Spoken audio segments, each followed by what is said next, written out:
الحمد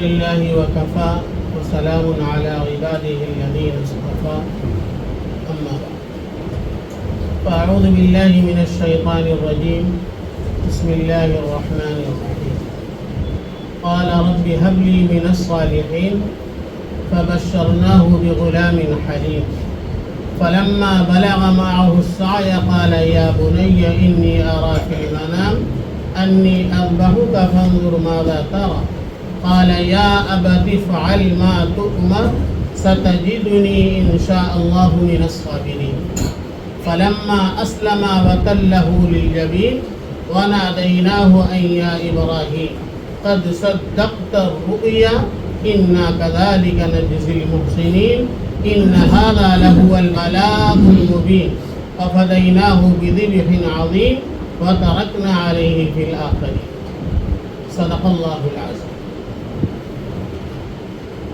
میرے محترم بزرگوں اور دوستوں، معزز سامعین کرام، یہ اسلامی مہینوں کے اعتبار سے سال کا آخری مہینہ یعنی ذی الحجہ کا مہینہ ہے.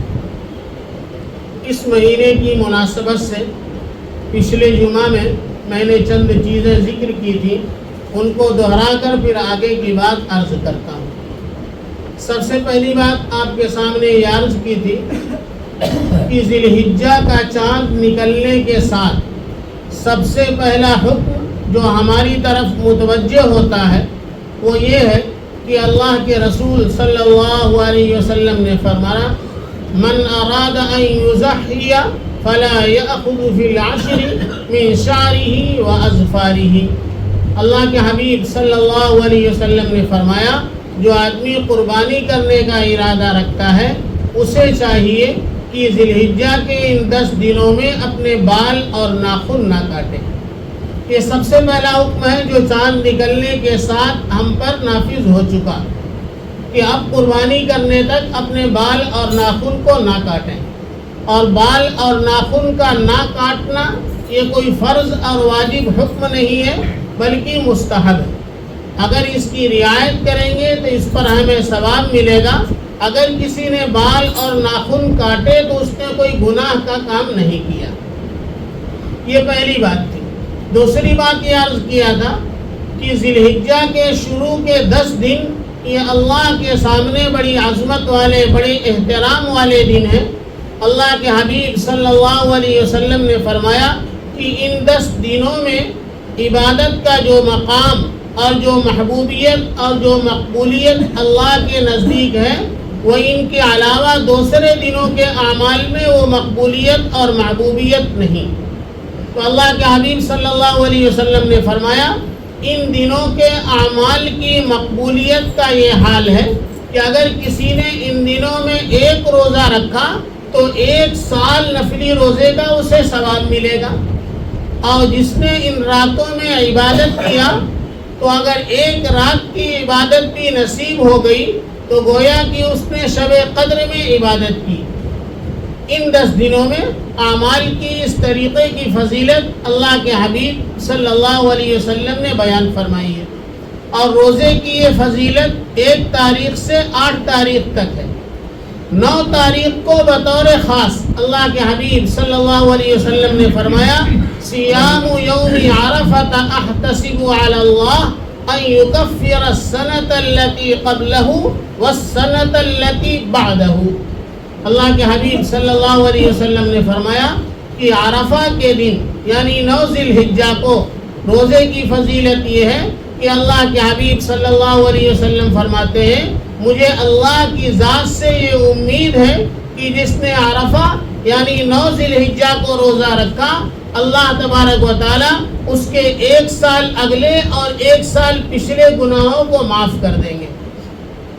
اس سلسلے میں نے عرض کیا تھا کہ اس روزے کے ذریعے سے جو 1 سال اگلے اور 1 سال پچھلے گناہ معاف ہوتے ہیں ان گناہوں سے مراد گناہ صغیرہ، گناہ کبیرہ بغیر توبہ کے معاف نہیں ہوتے.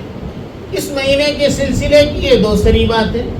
تیسری بات یہ ہے جس کو تکبیر تشریق کہا جاتا ہے، یعنی اللہ اکبر لا الہ الا اللہ واللہ اکبر وللہ الحمد۔ اللہ کے حبیب صلی اللہ علیہ وسلم نے اس سلسلے میں ہمیں تعلیم یہ دی ہے کہ ذی الحجہ کے مہینے کی 9ویں تاریخ کی فجر سے، یعنی آج 7 تاریخ ہے، کل نہیں پرسوں کی فجر سے یہ عمل شروع ہوگا۔ تو ذی الحجہ کی 9ویں تاریخ کی فجر سے 13ویں تاریخ کی عصر تک ہر فرض نماز کے بعد بآواز بلند 1 مرتبہ تکبیر تشریق کا پڑھنا مردوں اور عورتوں پر واجب ہے۔ مردوں کو چاہیے کہ بلند آواز سے پڑھیں اور عورتوں کو چاہیے کہ آہستہ آواز سے پڑھیں۔ مرد حضرات چاہے جماعت کے ساتھ نماز پڑھیں اور چاہے انفرادی طور پر یعنی اکیلی نماز پڑھیں، ہر حال میں تکبیر تشریق پڑھنا چاہیے۔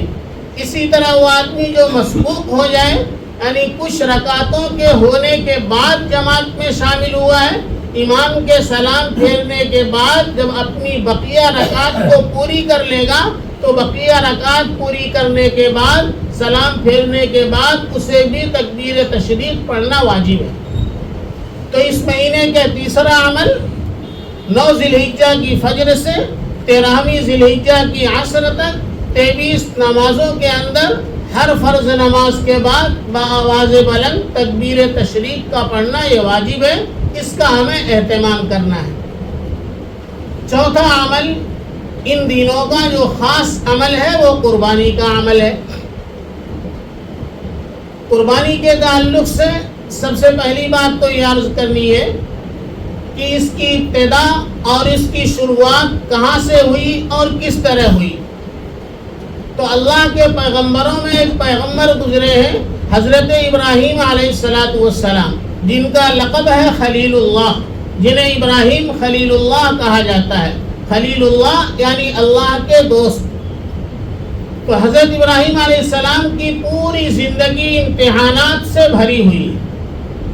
ان امتحانات میں ایک بڑا امتحان قربانی کا عمل ہے۔ حضرت ابراہیم علیہ السلام کے بارے میں یہ لکھا ہوا ہے کہ جوانی کے دنوں میں اللہ رب العزت نے انہیں کوئی اولاد نہیں دی۔ یہ بھی اللہ کی بے نیازی اور اللہ کی بے نیازی والی شان ہے کہ اللہ دینے پر آئے تو دشمنوں کو درجنوں اولاد دے دے، اور نہ دینے پر آئے تو اپنے لاڈلے پیغمبر اپنے خلیل حضرت ابراہیم علیہ السلام کو اولاد نہ دے۔ تو جوانی میں حضرت ابراہیم علیہ السلام کو اولاد نہ دی، اور ان کی بیوی حضرت ہاجرہ علیہ السلام اللہ کی نیک بندی، زاہدہ، پارسا، عفیفہ، اللہ رب العزت نے اپنی اس نیک بندی کی گود کو اولاد سے محروم رکھا تھا۔ جوانی گزر گئی، جب بڑھاپے کی عمر میں پہنچے، لوگوں نے مختلف قول نقل کیے اس سلسلے میں۔ کسی نے کہا کہ حضرت ابراہیم علیہ السلام کی عمر 81 برس کی ہو گئی تھی، کسی نے لکھا ہے کہ 90 برس کی ہو گئی تھی۔ بہرحال سب کا خلاصہ یہ ہے کہ جوانی کے دن گزر چکے تھے اور بڑھاپے میں قدم رکھ چکے تھے۔ اس موقع پر حضرت ابراہیم علیہ السلام نے اللہ کی بارگاہ میں یہ دعا کی، ربی ہب لی من الصالحین، اے اللہ مجھے نیک اور صالح اولاد عطا فرما۔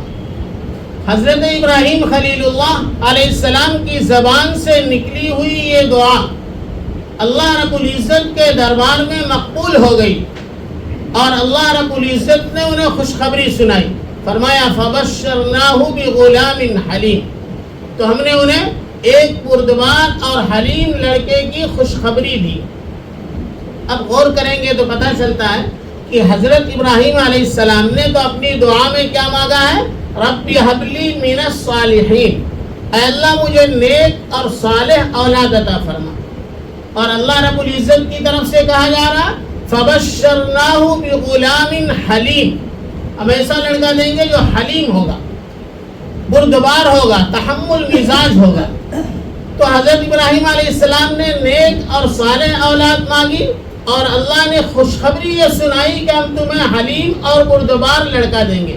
اس کی حکمت مفسرین نے لکھی ہے کہ چونکہ اللہ کو یہ بات معلوم تھی کہ اس ہونے والی اولاد کو جن امتحانات اور آزمائشوں سے گزرنا ہے، ان امتحانات میں کامیاب ہونے کے لیے، پاس ہو جانے کے لیے صرف نیک اور صالح ہونا ہی کافی نہیں، بلکہ ضروری ہے کہ اس کی طبیعت میں تحمل مزاجی ہو، برداشت کرنے کی بے انتہا صلاحیت اور قابلیت ہو، تاکہ جو امتحانات اس کے اوپر آئیں، جو تکالیف اور مصیبتیں ان کی زندگی میں آئیں، ان تکالیف اور مصیبتوں کی حالت میں تحمل مزاج کے ساتھ جمنا آسان ہو جائے۔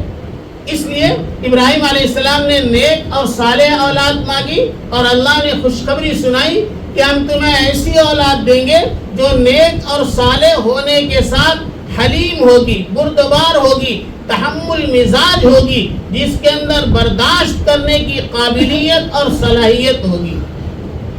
چنانچہ اللہ تعالیٰ نے حضرت ابراہیم علیہ السلام کو اسماعیل علیہ السلام کی شکل میں اولاد عطا فرمائی۔ ابراہیم علیہ السلام کی چونکہ پوری زندگی امتحانات کے ساتھ میں گزری ہے، تو اللہ نے جیسے ہی اسماعیل علیہ السلام جیسا بچہ عطا فرمایا، تو اس کے بعد بھی اللہ رب العزت نے حضرت ابراہیم علیہ السلام کو امتحان کے اندر ڈالا۔ ظاہر سی بات ہے، اس بڑھاپے کی عمر میں جس اولاد کو اللہ سے مانگا تھا، اس اولاد کی اس والد کے دل میں کتنی محبت رہی ہوگی اور کتنی اس کی چاہت رہی ہوگی۔ اس محبت اور چاہت کو قربان کر کے اللہ نے امتحان لینا چاہا اور یہ حکم دیا کہ بیوی اور بچے کو لے جا کر وادی غیر ذی زرع، یعنی بالکل جنگل و بیابان میں لے جا کر کے چھوڑ دو۔ حضرت ابراہیم علیہ السلام نے اس حکم کو پورا کیا اور لے جا کر اپنی بیوی حضرت ہاجرہ علیہ السلام اور اپنے بیٹے حضرت اسماعیل علیہ السلام کو ایک وادی غیر ذی زرع میں چھوڑ دیا۔ جب وہاں چھوڑ کر حضرت ابراہیم علیہ السلام جانے لگے تو ان کی بیوی حضرت ہاجرہ علیہ السلام نے ان کا دامن پکڑا اور یہ کہا کہ اس جنگل و بیابان میں جہاں انسان تو انسان، چرند پرند بھی نظر نہیں آتے ہیں، نہ تو کوئی کھانے کی چیز میسر ہے، نہ پینے کی چیز میسر ہے، آپ اس جنگل و بیابان میں، اس وادی غیر ذی زرع میں ہمیں چھوڑ کر کس کے بھروسے جا رہے ہیں؟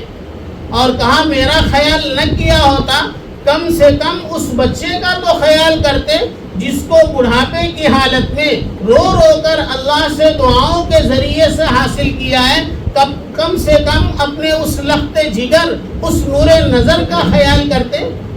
تو حضرت ابراہیم علیہ السلام نے ایک ہی جواب دیا کہ اللہ کا حکم۔ حضرت ہاجرہ علیہ السلام نے جب یہ سنا کہ اللہ کا حکم ہے، تو حضرت ہاجرہ علیہ السلام جو ایک نبی، ایک پیغمبر کی بیوی تھی، تو انہوں نے برجستہ یہ کہا اگر اللہ کا حکم ہے تو ہمیں اس میں کوئی تردد نہیں ہے، وہ اللہ جو آتش نمرود میں آپ کی حفاظت کر سکتا ہے، وہ اللہ اس وادی غیر ذی زرع میں ہماری حفاظت کے لیے کافی ہے۔ چنانچہ حضرت ابراہیم علیہ السلام اس وادی غیر ذی زرع میں اپنی بیوی حضرت ہاجرہ علیہ السلام اور اپنے بیٹے حضرت اسماعیل علیہ السلام کو چھوڑ کر چل دیے۔ کچھ دور جب نکل گئے، وہاں سے پلٹ کر جب دیکھا تو نہ بیوی نظر آتی نہ بچہ نظر آتا۔ وہاں پر انہوں نے رک کر بڑے ہی عاجزی کے ساتھ، الہا و زاری کے ساتھ اللہ کے سامنے دعا کی، جو اللہ کو اتنی پسند آئی۔ اللہ رب العزت نے قرآن کریم میں اس دعا کو ذکر کیا۔ وہاں کھڑے ہو کر یہ دعا کی، ربنا انی اسکنت من ذریتی بواد غیر ذی زرع عند بیتک المحرم ربنا لیقیموا الصلاة فاجعل افئدة من الناس تهوی الیہم وارزقهم من الثمرات لعلهم یشکرون۔ کیا دعا کی؟ ربنا انی اسکنت من ذریتی بواد غیر ذی زرع، اے اللہ آپ کے حکم پر میں نے اپنے بیوی بچے کو وادی غیر ذی زرع میں، جہاں کوئی دانہ پانی میسر نہیں، کوئی انسان نہیں، کوئی چرند نہیں، کوئی پرند نہیں، ایسی جگہ پر لا کر میں نے اپنے بیوی بچے کو ٹھہرا دیا۔ کیوں؟ ربنا لیقیموا الصلاۃ، تاکہ یہ عبادت کریں، آپ کے حکم کو پورا کریں۔ اور آگے دعا کی فَجْعَلْ أَفْئِدَةً مِّنَ النَّاسِ تَهْوِي إِلَيْهِمْ، اے اللہ اب لوگوں کے قلوب کو اس طرف مائل کر دے۔ اس دعا کا یہ نتیجہ ہوا، تھوڑے دن گزرے نہیں تھے، ایک قافلہ آیا اور قافلے کو ٹھہرنے کے لیے جگہ کی تلاش تھی، تو دیکھا کہ اس جگہ پر دور سے دیکھا کچھ پرندے اوپر منڈلا رہے۔ انہیں اندازہ ہوا شاید وہاں کوئی پانی وغیرہ کا انتظام ہے، تو وہاں پر آئے اور قافلے کے سردار نے اجازت مانگی حضرت حاجرہ علیہ السلام سے کہ اگر اجازت ہو تو ہمارا قافلہ یہاں قیام کر لے۔ اس قافلے نے وہاں قیام کیا اور قافلے کے لوگوں نے اپنے دوست احباب اپنے بھائیوں کو بلایا، تو وہ جو جنگل کا سما جہاں پر تھا وہاں بہترین آبادی قائم ہوئی، جس کو آج ہم مکۃ المکرمہ کے نام سے جانتے ہیں۔ یہ حضرت ابراہیم علیہ السلام کی دعا کا ثمرہ اور نتیجہ ہے کہ آج تک دنیا کے جس گوشے، جس علاقے، جس خطے میں جو بھی مسلمان بستا ہے، ہر ایک کی دلی تمنا اور خواہش ہوتی ہے کہ اللہ مجھے بیت حرام کا دیدار کرا دے۔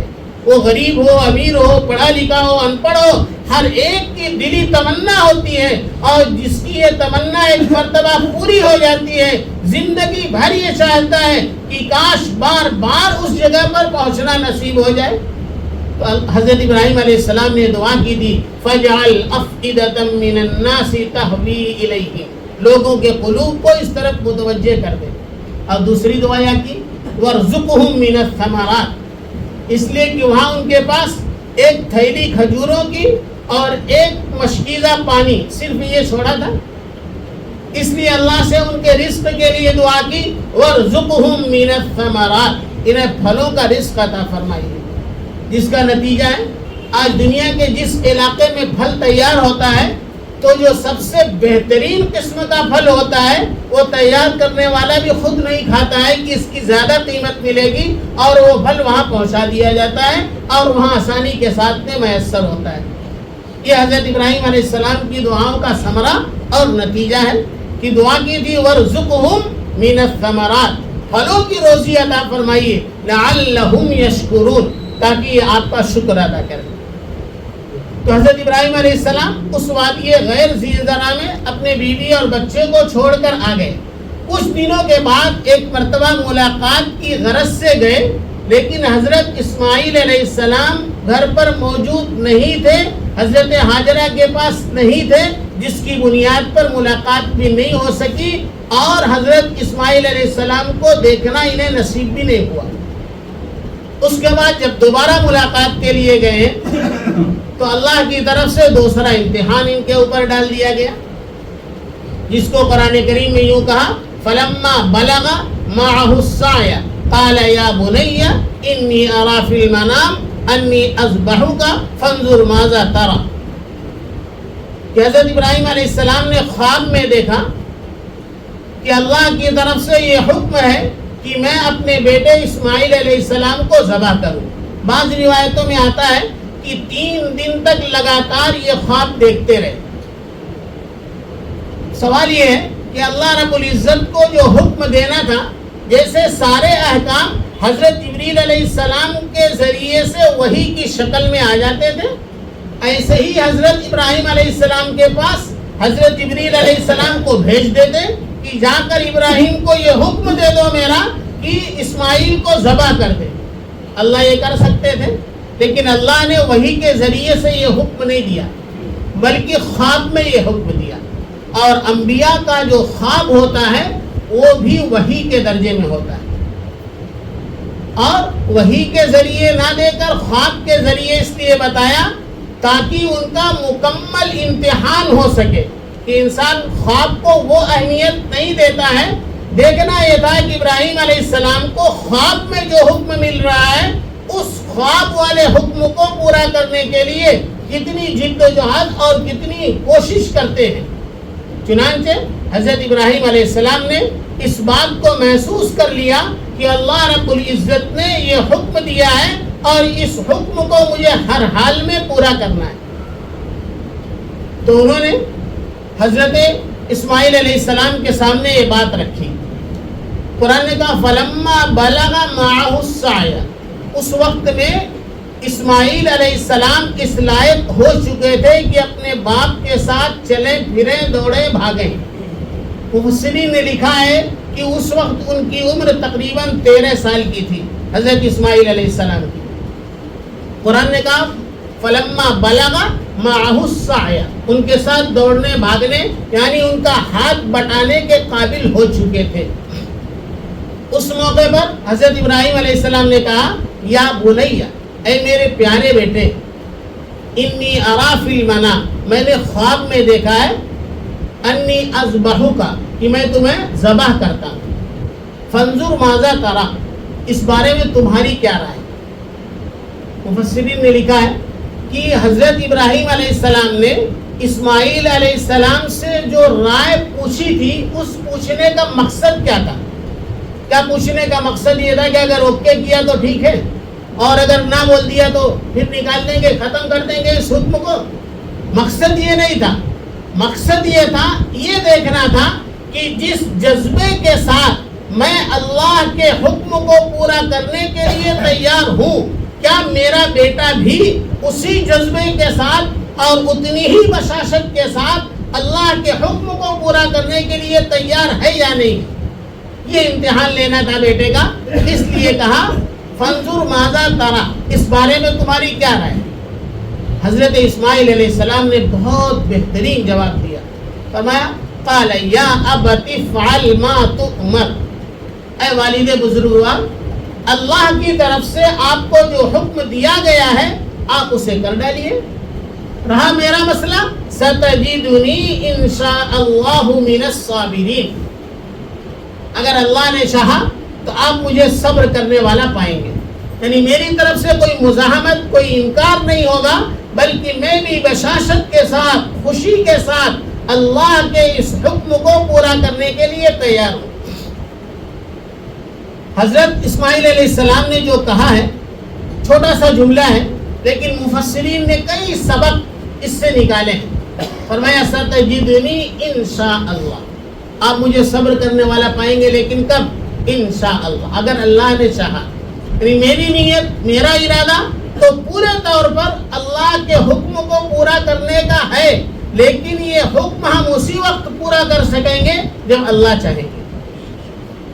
چونکہ قرآن میں بھی اللہ رب العزت نے اپنے نبی حضرت محمد صلی اللہ علیہ وسلم کو یہی سبق دیا ہے، وَلَا تَقُولَنَّ لِشَيْءٍ إِنِّي فَاعِلٌ ذَلِكَ غَدًا إِلَّا أَن يَشَاءَ اللَّهُ، کہ آپ جب کسی کام کے کل پر ارادہ کرنے کا ارادہ تو انشاءاللہ ضرور کہہ لیا کریں۔ یہ قیامت تک آنے والے انسانوں کے لیے سبق ہے کہ جب کہے کل کریں گے انشاءاللہ، کل ملیں گے انشاءاللہ، یعنی ہمارا کرنا، ہمارا ملنا یہ اللہ کی مشیت پر موقوف ہے۔ اللہ چاہیں گے تو وہ کام ہوگا، اللہ نہیں چاہیں گے تو ہم نہیں کر سکیں گے۔ ایک پیغام تو یہ دیا، اور دوسری بات یہ سمجھائی، کہا ستجدنی انشاء اللہ من الصابرین، اللہ نے چاہا تو آپ مجھ کو صبر کرنے والوں میں سے پائیں گے۔ یہ نہیں کہا ستجدنی انشاء اللہ صابرا، اللہ نے چاہا تو آپ مجھ کو صبر کرنے والا پائیں گے، فرق ہے دونوں میں۔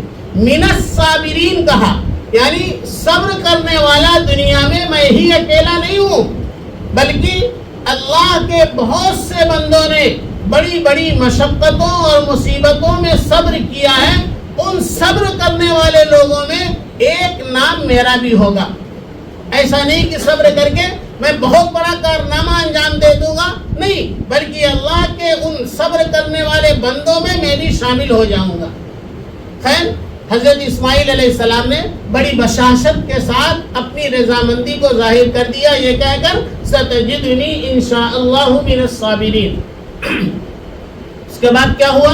فلما اسلم، پھر دونوں اللہ کے حکم کو پورا کرنے کے لیے آمادہ اور تیار ہو گئے۔ حضرت ابراہیم علیہ السلام نے اپنی بیوی حضرت ہاجرہ سے کہا کہ نہلا دھلا کر اسماعیل کو تیار کر دو۔ انہوں نے تیار کر دیا۔ جیسا گھر سے نکلے شیطان پہنچا، حضرت ہاجرہ سے کہا کہ بیٹے کو کہاں لے کے گئے، تمہیں پتہ بھی ہے؟ تو انہوں نے کہا تم ہی بتا دو۔ کہا کہ انہیں ذبح کرنے کے لیے لے گئے، ایک بوڑھے انسان کی شکل میں گیا تھا، تو حضرت حاجرہ نے کہا کہ ارے بوڑھے تمہارا دماغ جگہ پر ہے کیا؟ جب سے دنیا قائم ہوئی آج تک کسی باپ نے اپنے بیٹے کو اپنے ہاتھ سے ذبح کیا ہے؟ اگر کسی نے ایسا نہیں کیا ہے تو حضرت ابراہیم اپنے بیٹے اسماعیل کے ساتھ ایسا کیوں کریں گے؟ تو شیطان نے کہا کہ تمہیں نہیں پتا اللہ کا حکم ہے. تو حضرت حاجرہ علیہ السلام نے کہا اگر اللہ کا حکم ہے تو میں اس پر بھی تیار ہوں کہ ابراہیم علیہ السلام وہاں اسماعیل کی قربانی کریں اور یہاں آ کر میری قربانی کریں، میں اس کے لیے بھی تیار ہوں. جب وہاں سے ناکام ہو گیا تو اب آیا اسماعیل علیہ السلام کو بہکانا شروع کیا، وہاں سے بھی ناکام ہو گیا تو حضرت ابراہیم علیہ السلام کے راستے میں دیو کی شکل میں کھڑا ہو گیا. اللہ کی طرف سے حضرت جبریل علیہ السلام پیغام لے کر آئے 7 کنکریاں لو اور اللہ اکبر پڑھ کر پھینک دو. انہوں نے ایسا کیا، وہ غائب ہو گیا. پھر دوسری مرتبہ آیا، پھر انہوں نے اللہ اکبر کہہ کر 7 کنکریاں پھینکی، وہ غائب ہو گیا. پھر تیسری مرتبہ آیا، پھر انہوں نے اللہ اکبر کہہ کر 7 کنکریاں پھینکی، وہ زمین کے اندر دھس گیا. 3 جگہ پر شیطان کو کنکریاں ماری ہیں. اسی لیے آج 3 جمرات بنے ہوئے ہیں کہ ہر حج پر جانے والا اس کا ایک لازمی رکن ہے کہ جمرات کی رمی کرے، یعنی ان کو کنکریاں مارے. یہ حضرت ابراہیم علیہ السلام کی وہ سنت ہے جو قربانی کرنے کے لیے جا رہے تھے، شیطان راستے میں رکاوٹ بن رہا تھا، اس موقع پر انہوں نے کنکریاں ماری تھی. اللہ تبارک و تعالیٰ کو یہ ادا ایسی پسند آئی، قیامت تک لوگوں کو اس کی نقل اتارنے کے لیے کہہ دیا کہ ہر حاجی جو حج کے لیے جاتا ہے ان 3 پتھروں پر کنکریاں مارتا ہے. خیر وہ اپنے بہکانے میں حضرت حاجرہ علیہ السلام کے پاس بھی ناکام رہا، اسماعیل علیہ السلام کو بہکانے میں بھی ناکام رہا، ابراہیم علیہ السلام کو بہکانے میں بھی ناکام رہا، اور لے کر اس جگہ پر پہنچ گئے جہاں ذبح کرنا تھا. قرآن کہتا ہے فلما اسلم، جب دونوں اس بات کے لیے تیار ہو گئے، وَتَلَّهُ لِلْجَبِينِ، اور اسماعیل علیہ السلام کو پیشانی کے بل لٹا دیا. حضرت اسماعیل علیہ السلام بچے تو تھے لیکن انہوں نے اپنے باپ کو کچھ نصیحت کی. ایک نصیحت تو یہ کی کہ آپ رسی سے میرے ہاتھ پیر کو مضبوط باندھ دیں، کہیں ایسا نہ ہو کہ میرے تڑپنے کی وجہ سے آپ اس حکم کو پورا نہ کر سکیں. اور دوسری بات یہ کہ چھری کو خوب تیز کر لیں تاکہ آپ کو کاٹنے میں کوئی دقت اور مشقت نہ ہو. اور تیسری یہ نصیحت کی آپ مجھ کو پیشانی کے بل لٹائیں، یعنی میرا منہ زمین کی طرف رہے. کہیں ایسا نہ ہو کہ جب میرے گلے پر چھری رکھنا ہو تو آپ کے اندر جو شفقت پدری ہے، یعنی ہر باپ کے اندر فطری طور پر جو اولاد کی محبت ہوتی ہے، کہیں وہ محبت میرا چہرہ دیکھنے کے بعد رکاوٹ نہ بن جائے. یہ نصیحت کی اور حضرت ابراہیم علیہ السلام نے اسماعیل علیہ السلام کو پیشانی کے بل لٹا دیا. اب اندازہ لگائیں کیا سما رہا ہوگا. شاعر نے کہا، حفیظ جالندری نے کہا، زمیں سہمی پڑی تھی آسماں ساکن تھا بیچارہ، زمیں سہمی پڑی تھی آسماں ساکن تھا بیچارہ، نے اس سے پیش کر دیکھا تھا یہ حیرت کا نظارہ. پدر تھا مطمئن بیٹے کے چہرے پر خوشحالی تھی، چھری حلقوں میں اسماعیل پر چلنے ہی والی تھی. چنانچہ حضرت ابراہیم علیہ السلام اپنے بیٹے کے گلے پر چھری رکھنے کے لیے آمادہ اور تیار ہو گئے، اور یہ تیاریاں مکمل کر دی. رسی سے ہاتھ پیر کو باندھ دیا، چھری کو تیز کر لیا اور حضرت اسماعیل علیہ السلام کے نازک گلے پر رکھ دیا.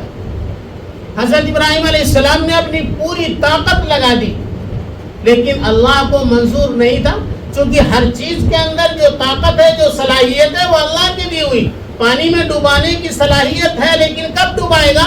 جب اللہ کا حکم ہوگا. اس لیے فرعون اور اس کی قوم کو غرق کر دیا، ڈوبا دیا. موسیٰ علیہ السلام کی قوم کو نہیں ڈوبایا. آگ میں جلانے کی صلاحیت تو ہے لیکن کب؟ جب اللہ حکم دیں گے. آگ سب کو تو جلاتی ہے لیکن ابراہیم علیہ السلام کو نہیں جلا سکی. چھری میں کاٹنے کی صلاحیت ہے لیکن اللہ کے حکم کی محتاج ہے. اسی بنیاد پر تیز چھری سے حضرت اسماعیل علیہ السلام کا نازک گلا اس سے کٹ نہیں رہا، چونکہ اللہ کی طرف سے حکم نہیں ہے. جب انہوں نے یہ کر دیا تو اللہ کی طرف سے یہ سند مل گئی کہ ابراہیم تم نے ہمارا حکم پورا کر دیا. وَنَادَيْنَاهُ أَن يَا إِبْرَاهِيمُ، قد صدقت الرؤیا، اللہ کی طرف سے آواز آئی، ابراہیم تو نے اپنا خواب سچ کر دکھایا، امتحان میں تم پاس ہو گئے، انا کذالک نجزی المحسنین، اور ان کی جگہ پر ایک میڑھے کی قربانی ہوئی اور اسماعیل علیہ السلام دور بیٹھ کے مسکرا رہے۔ اللہ رب العزت کہتے ہیں ان ھذا لہو البلاء المبین، اللہ کہتے ہیں بڑا سخت امتحان تھا۔ بہت سارے امتحانات ہوئے ابراہیم علیہ السلام کے، لیکن اس امتحان کے بارے میں اللہ رب العزت فرما رہے ہیں یہ سخت امتحان تھا۔ ایک امتحان تو وہ ہوتا ہے جس کے اندر طالب علم اسٹوڈنٹ یہ کہتا ہے کہ پرچہ بہت ٹف تھا، بہت مشکل تھا۔ ایک وہ امتحان ہے کہ اس کا ممتحن، اس کا ایگزامنر یہ کہہ دے کہ نہیں واقعی بہت کٹھن امتحان ہے۔